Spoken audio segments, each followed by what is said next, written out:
Please, don't forget to like and subscribe. Chapitre 4.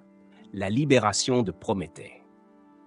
Orion se tenait à l'entrée d'une vallée sombre, entourée de montagnes menaçantes. C'était là que Prométhée avait été enchaîné par Zeus, condamné à une éternité de souffrance.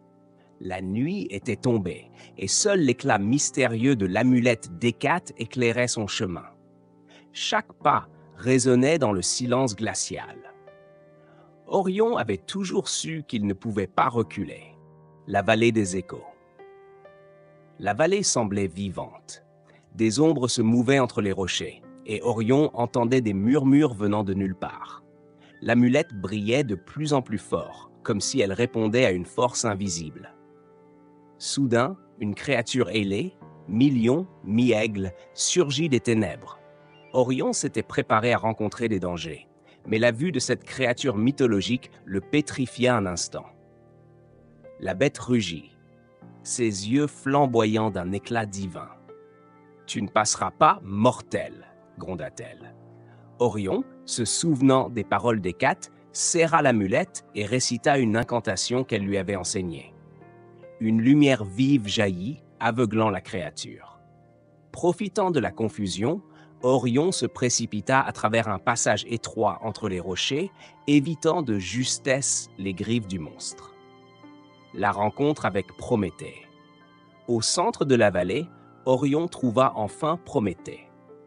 Le titan était enchaîné à un rocher gigantesque, un aigle gigantesque planant au-dessus de lui, prêt à dévorer son foie comme le prévoyait la punition divine de Zeus. Lorsque l'aigle aperçut Orion, il poussa un cri perçant et s'envola, repoussé par la lumière de l'amulette. Prométhée, affaibli mais toujours digne, leva les yeux vers Orion. « Qui es-tu, jeune héros ?» demanda-t-il, sa voix tremblante mais imposante. Orion s'agenouilla devant lui et répondit « Je suis Orion, envoyé par Hécate pour vous libérer. Les mortels ont besoin de votre sagesse et moi, de votre aide. » Prométhée observa l'amulette avec intérêt, reconnaissant la magie d'Hécate. « Si tu veux me libérer, sache que cela déclenchera la colère de Zeus. Es-tu prêt à en subir les conséquences ?» Orion, sans hésiter, hocha la tête. « Je suis prêt à tout pour apporter justice et équilibre. La libération. » Orion plaça l'amulette sur les chaînes divines qui retenaient Prométhée. Dès qu'il prononça les mots de libération, une onde de choc traversa la vallée. Les chaînes se brisèrent dans un éclat de lumière, et Prométhée se releva, sa stature imposante rappelant la grandeur des titans. Au même instant, un grondement sourd retentit dans le ciel. Des nuages noirs s'amassèrent, et des éclairs illuminèrent la vallée. Zeus avait ressenti la rupture du sceau magique. « Nous devons partir maintenant !» cria Prométhée. Orion et Prométhée coururent vers la sortie de la vallée. Mais avant qu'ils ne puissent s'échapper, une voix tonitruante les arrêta net. « Prométhée, tu n'échapperas pas à ton destin !» C'était Zeus lui-même, apparaissant dans toute sa gloire. Son regard était chargé de fureur, et son tonnerre résonnait comme un avertissement. Orion, bien que terrifié, se tint devant Prométhée, prêt à défendre le titan. Un acte de rébellion. Prométhée, voyant le courage d'Orion, posa une main sur son épaule. « Ce n'est pas ton combat, jeune héros, mais je te remercie pour ton courage. » Prométhée fit un geste, et l'amulette d'Hécate brilla à nouveau, créant une barrière temporaire entre eux et Zeus. « Pars, Orion, apporte ce message aux mortels. Ils ont le pouvoir de choisir leur propre destin. » Avec ces mots, Prométhée affronta Zeus, permettant à Orion de fuir. Le jeune héros hésita, le cœur lourd, mais il savait que sa mission n'était pas terminée. La fuite, Orion quitta la vallée, la rage de Zeus résonnant encore dans ses oreilles. Il savait qu'il ne pouvait pas vaincre un dieu à lui seul, mais il avait réussi à libérer Prométhée et à rallumer une étincelle d'espoir chez les mortels, Sa prochaine étape serait de rassembler les alliés dont il avait tant besoin pour affronter les défis à venir. Le chapitre se termine avec Orion fixant l'horizon, déterminé à continuer sa quête malgré les obstacles. Une nouvelle étape de son voyage venait de commencer. Chapitre 5. La colère de Zeus. La libération de Prométhée avait secoué l'Olympe. Zeus, du haut de son trône de nuages, contemplait le monde mortel avec une rage implacable. Ses éclairs illuminaient le ciel, annonçant sa colère aux mortels. Il avait juré de punir Orion pour son acte de défi. Les tempêtes divines. Orion, ayant quitté la vallée où il avait libéré Prométhée, s'était réfugié dans une forêt dense. Les arbres hauts et les feuilles épaisses semblaient offrir un abri, mais le ciel grondait au-dessus de lui. Zeus avait convoqué des tempêtes d'une violence inimaginable. Les vents avaient arraché des branches, et la pluie battante transformait le sol en boue glissante. Alors qu'Orion avançait difficilement à travers la forêt, un éclair frappa un arbre proche, le faisant s'écrouler devant lui. Il avait reculé, le souffle coupé, réalisant que Zeus ne cesserait pas jusqu'à ce qu'il soit capturé ou détruit. Les créatures mythologiques. En plus des tempêtes, Zeus avait envoyé des créatures mythologiques pour traquer Orion. La première à apparaître fut une meute de chiens infernaux, leurs yeux brillants de feu. Orion, se souvenant des leçons de combat de son père, utilisa son épée pour repousser leurs attaques. Bien qu'il ait réussi à les éloigner, il comprit que chaque victoire lui coûtait de l'énergie précieuse. Quelques heures plus tard, un griffon, mi-aigle, mi-lion, surgit du ciel. Le battement de ses ailes provoquait des rafales violentes et son cri perçant résonnait dans toute la forêt. Orion se cacha sous un amas de rochers, priant pour ne pas être découvert. Le griffon tourna au-dessus de lui pendant un long moment avant de repartir. Un refuge chez les mortels. Épuisé et blessé, Orion atteignit finalement un petit village à la lisière de la forêt. Les habitants, des paysans modestes, le regardèrent avec curiosité et méfiance. Il avait retiré son manteau trempé et tenta de leur expliquer ce qui s'était passé. « Je suis Orion, un simple mortel qui a défié les dieux pour une cause juste, » dit-il avec une voix fatiguée mais déterminée. Un vieil homme du village nommé Darios le conduisit dans sa maison et soigna ses blessures. « Vous avez fait quelque chose de grand, jeune homme » dit Darios en posant un linge humide sur le front d'Orion. « Les dieux règnent par la peur, mais vous avez montré qu'ils ne sont pas invincibles. » Orion apprit que ses actions avaient déjà inspiré des murmures de résistance parmi les mortels. Des rumeurs circulaient sur un héros qui avait osé libérer Prométhée. Certains villageois commencèrent à lui demander conseil, le voyant comme un leader potentiel. La résistance émerge. Pendant son séjour dans le village, Orion observa les conditions difficiles dans lesquelles les mortels vivaient. Les récoltes avaient été détruites par les tempêtes de Zeus et la peur des dieux pesait lourdement sur eux. Cependant, il remarqua aussi une étincelle d'espoir dans leurs yeux. Orion parla aux villageois, partageant son histoire et leur promettant qu'un avenir libre du joug des dieux était possible. « Nous devons nous unir » déclara-t-il un soir autour d'un feu de camp. « Les dieux ne peuvent pas contrôler ceux qui refusent de les craindre. » Les villageois, émus par son courage, commencèrent à se préparer pour une éventuelle résistance. Ils forgèrent des outils pour se défendre et cachèrent leurs provisions dans des endroits secrets.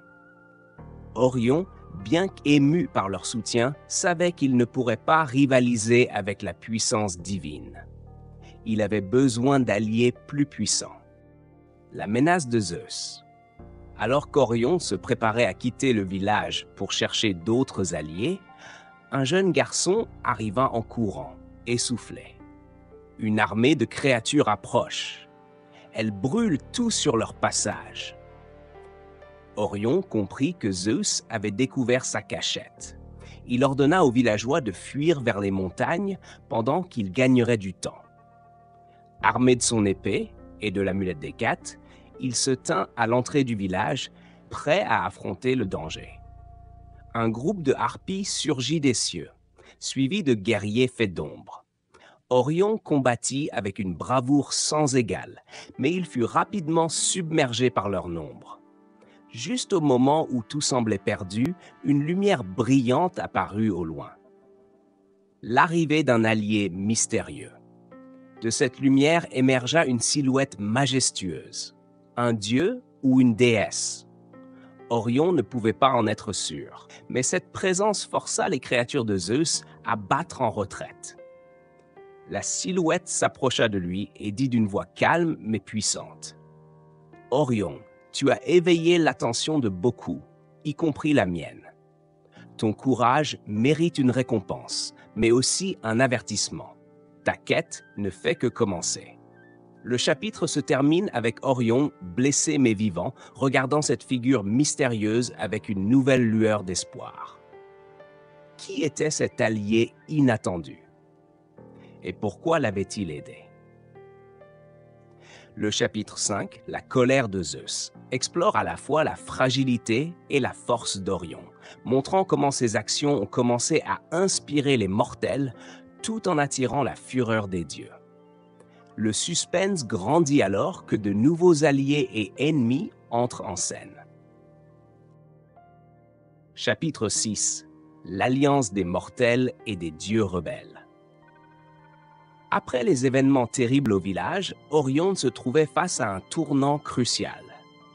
La silhouette mystérieuse qu'il avait sauvée s'était révélée être Hécate, la déesse de la magie et des carrefours. Elle lui avait tendu une main amicale. « Orion, ton courage a attiré mon attention, » avait-elle dit. Les dieux ne sont pas tous d'accord avec Zeus. Il est temps de créer une alliance pour rétablir l'équilibre entre les mortels et les immortels. Orion, fatigué mais déterminé, avait accepté son aide. Ainsi commença la quête pour rassembler des alliés. Une rencontre avec Prométhée. Prométhée, libéré grâce au courage d'Orion, avait rejoint la cause avec enthousiasme. Depuis sa libération, il avait partagé ses connaissances et son expérience avec Orion et les villageois. Les dieux craignent la liberté des mortels, avait-il expliqué lors d'une assemblée. Mais ensemble, avec des dieux rebelles à nos côtés, nous pouvons changer le destin. Sous la direction de Prométhée, le village était devenu un lieu de refuge et de stratégie. Des messagers avaient été envoyés pour contacter d'autres villages et recruter des mortels prêts à lutter pour leur liberté. Hermès, le messager des dieux. Pendant ce temps, Hécate avait contacté un autre allié potentiel, Hermès, le messager rapide et rusé des dieux. Hermès, bien qu'il serve souvent Zeus, était connu pour son esprit libre et son amour pour l'équilibre. Un soir, Hermès était apparu dans le campement mortel. Sa présence avait suscité des murmures et des regards méfiants. « Je ne suis pas ici pour trahir », avait-il déclaré d'une voix calme mais ferme. Zeus a perdu de vue ce qui est juste. Si nous pouvons éviter une guerre totale, je suis prêt à aider. Hermès avait promis de fournir des informations sur les mouvements de Zeus et d'autres dieux hostiles. Sa rapidité et sa ruse étaient des atouts essentiels pour leur cause. Un plan commence à naître. Avec Prométhée, Hécate et Hermès, une stratégie avait commencé à émerger. Leur premier objectif était de contacter d'autres dieux qui pourraient être sympathiques à leur cause. Dionysos, le dieu du vin et de la liberté, et Héphaïstos, le forgeron divin souvent négligé, figuraient parmi les cibles principales. Mais attention, avait averti Hécate. Chaque dieu a ses propres intérêts. Nous devons les convaincre que l'équilibre est dans leur intérêt aussi. Orion, bien qu'hésitant, comprenait l'importance de ces alliances. Avec Hécate à ses côtés, il s'était mis en route pour trouver Dionysos. La rencontre avec Dionysos. Dionysos avait été trouvé dans une clairière lumineuse, entouré de ses fidèles. Il avait ri et dansé, ignorant apparemment les troubles de l'Olympe. Mais quand Hécate et Orion s'étaient approchés, son expression était devenue sérieuse. « Zeus est un tyran », avait-il dit en buvant une coupe de vin. « Mais pourquoi devrais-je risquer mon confort pour une guerre ?» Orion avait alors parlé avec passion, racontant comment les mortels souffraient sous les tempêtes et la colère de Zeus. « Nous ne cherchons pas la guerre, mais la liberté, avait-il déclaré. Avec votre aide, nous pouvons éviter un bain de sang. Dionysos, impressionné par le courage d'Orion, avait finalement accepté de rejoindre leur cause, bien qu'à contre-cœur. Héphaïstos, le créateur de l'espoir. Le prochain arrêt de leur quête les avait conduits à Héphaïstos, qui vivait dans sa forge volcanique. Héphaïstos, bien qu'il serve officiellement l'Olympe, avait toujours été un outsider parmi les dieux. « Zeus ne m'a jamais respecté », avait-il dit en frappant une lame sur son enclume. « Mais si vous voulez ma forge, vous devez prouver que votre cause est juste. » Pour gagner sa confiance, Orion avait raconté son propre parcours et les sacrifices qu'il avait faits pour libérer Prométhée et protéger les mortels. Héphaïstos, ému par cette sincérité, avait promis de forger des armes et des protections pour leur groupe. Un nouveau souffle d'espoir. Avec Dionysos et Héphaïstos à leur côté, ainsi qu'Hécate, Hermès et Prométhée, une véritable alliance avait commencé à prendre forme. Les mortels, inspirés par ces alliés divins, avaient redoublé d'efforts pour se préparer à une éventuelle confrontation. Orion, cependant, savait que Zeus n'attendrait pas longtemps avant de frapper à nouveau. Mais pour la première fois depuis longtemps, il sentait que l'espoir renaissait.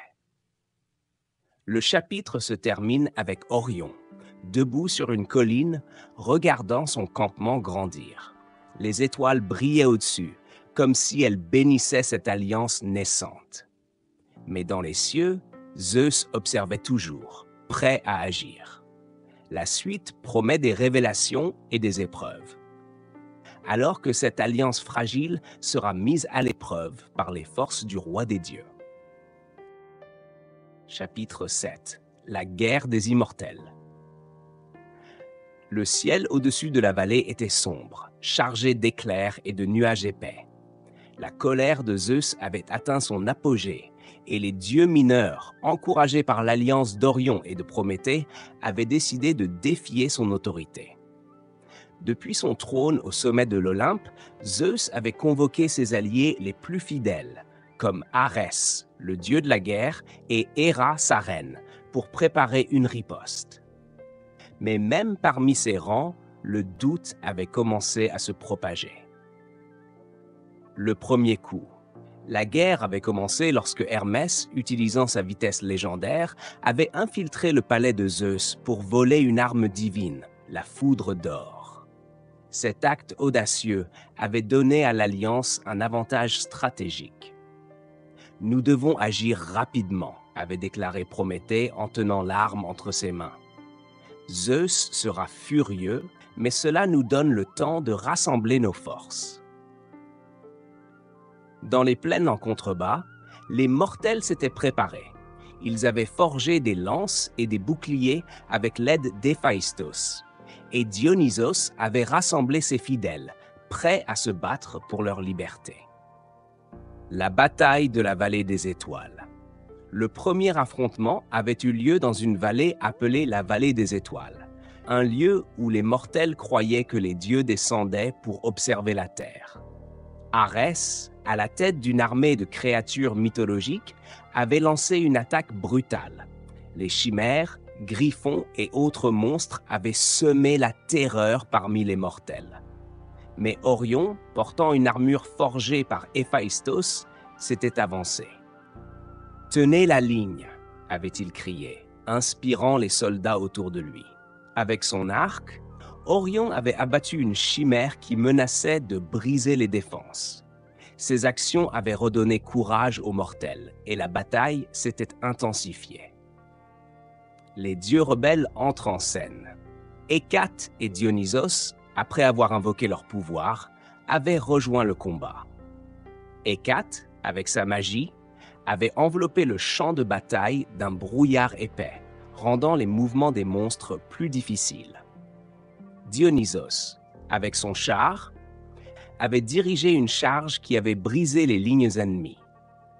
Zeus pense que la peur est une arme, avait déclaré Dionysos, mais la liberté est plus puissante. Hermès, quant à lui, avait utilisé sa rapidité pour distraire Arès, le gardant occupé tandis qu'Orion menait les mortels vers une victoire partielle. La riposte de Zeus.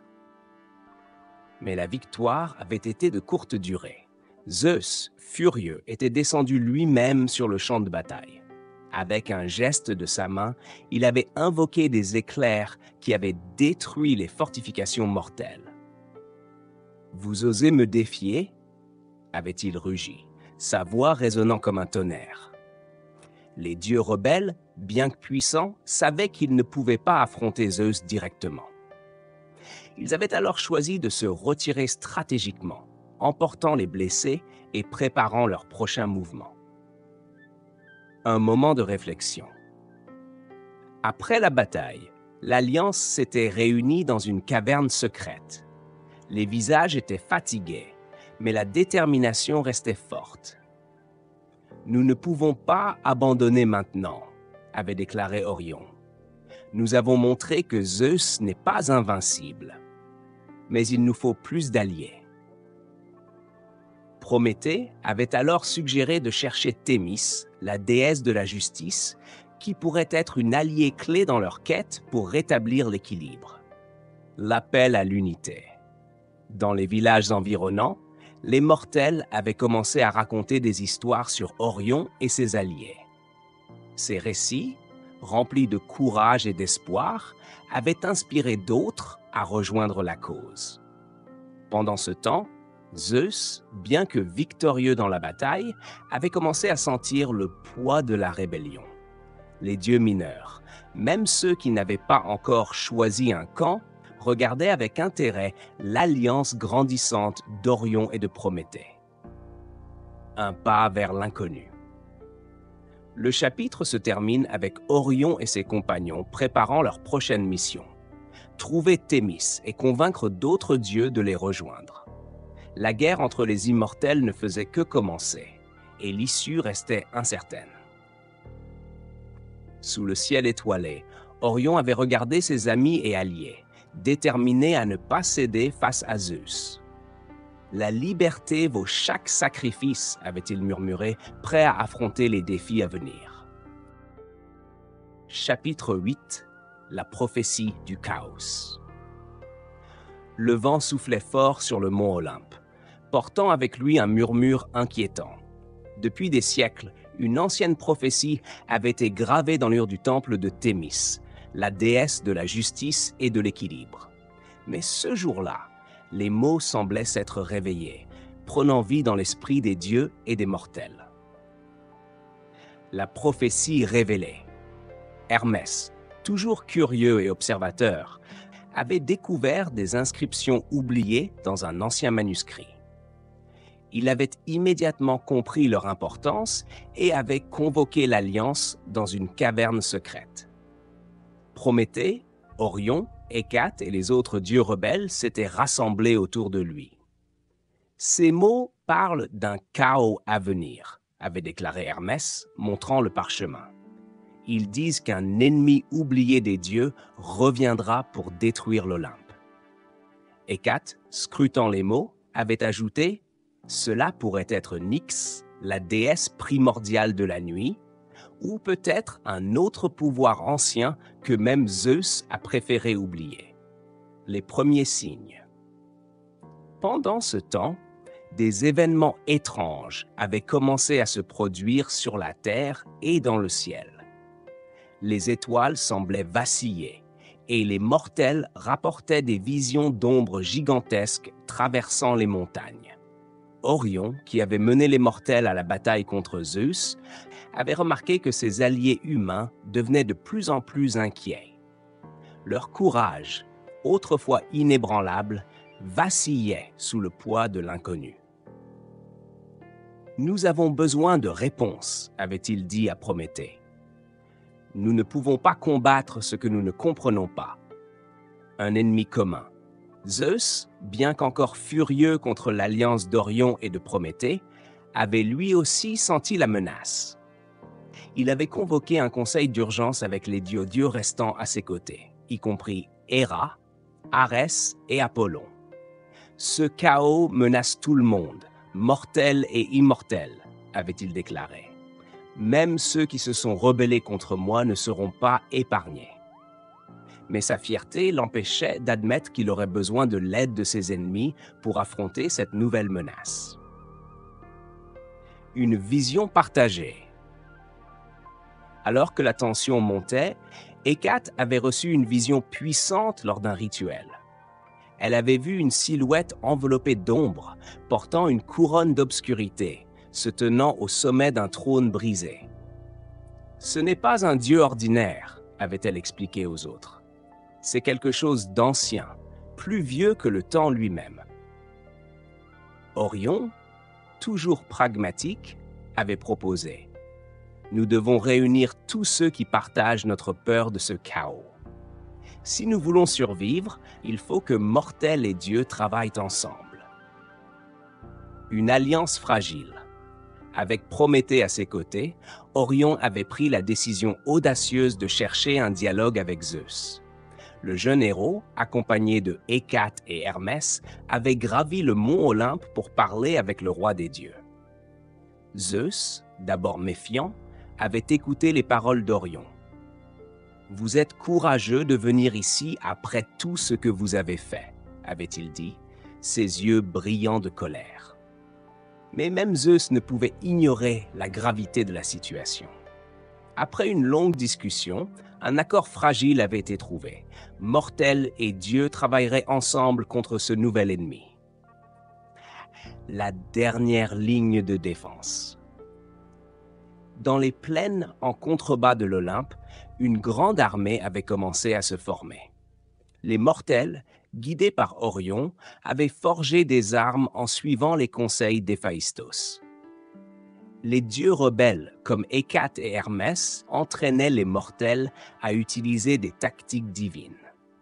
Prométhée, quant à lui, avait commencé à chercher des moyens d'exploiter la faiblesse de l'ennemi. « Tout ce qui existe a une faiblesse », avait-il affirmé. « Nous devons juste la trouver avant qu'il ne soit trop tard. » Un dernier espoir. Le chapitre se termine alors que l'armée, maintenant unie, se prépare pour une bataille qui pourrait décider du sort de l'Olympe et du monde. Sous un ciel chargé d'éclairs, Orion, Prométhée et Hécate se tiennent côte à côte, regardant les étoiles vacillantes. « C'est le calme avant la tempête », murmure Hécate. Orion, serrant son épée, se tourne vers ses compagnons.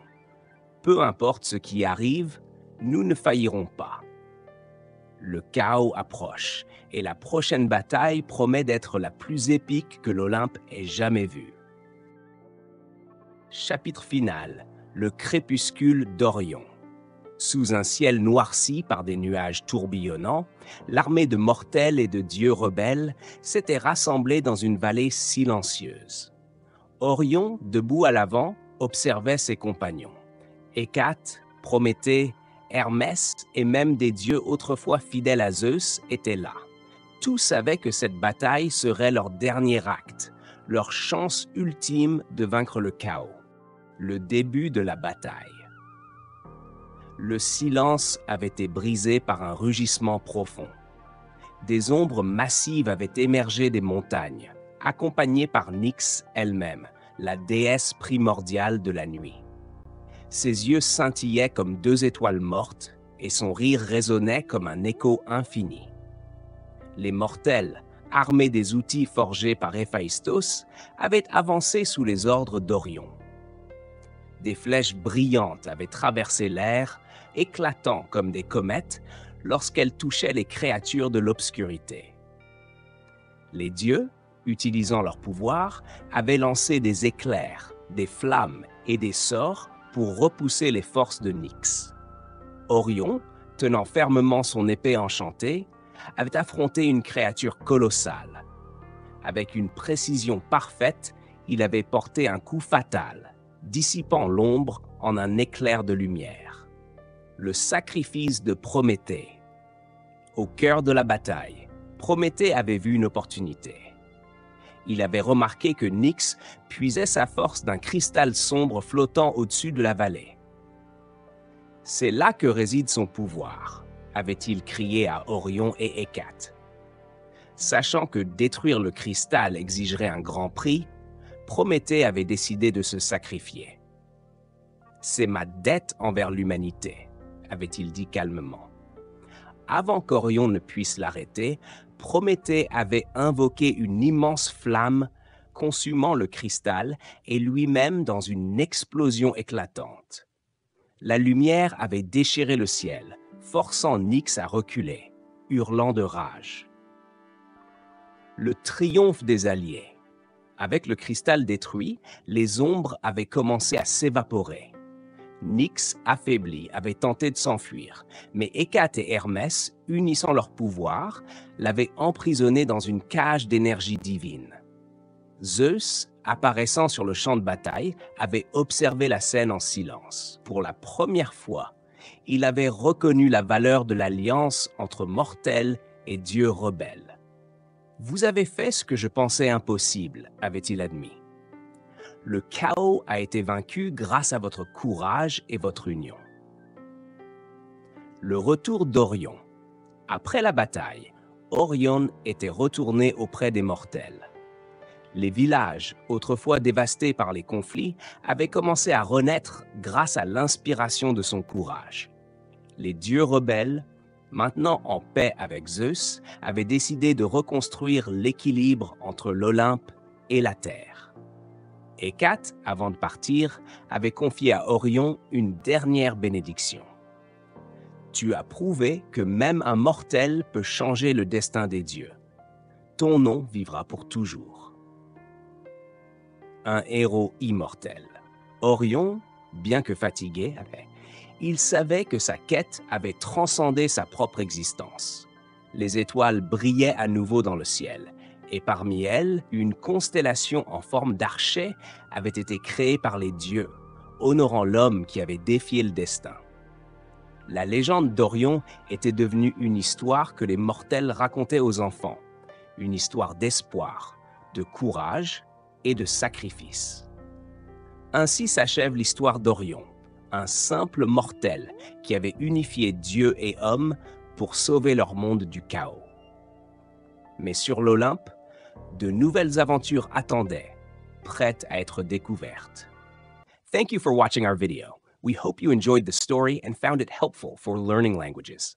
If you'd like to hear more engaging tales and improve your skills, please don't forget to like and subscribe. Your support helps us create even more amazing content for you. See you in the next video.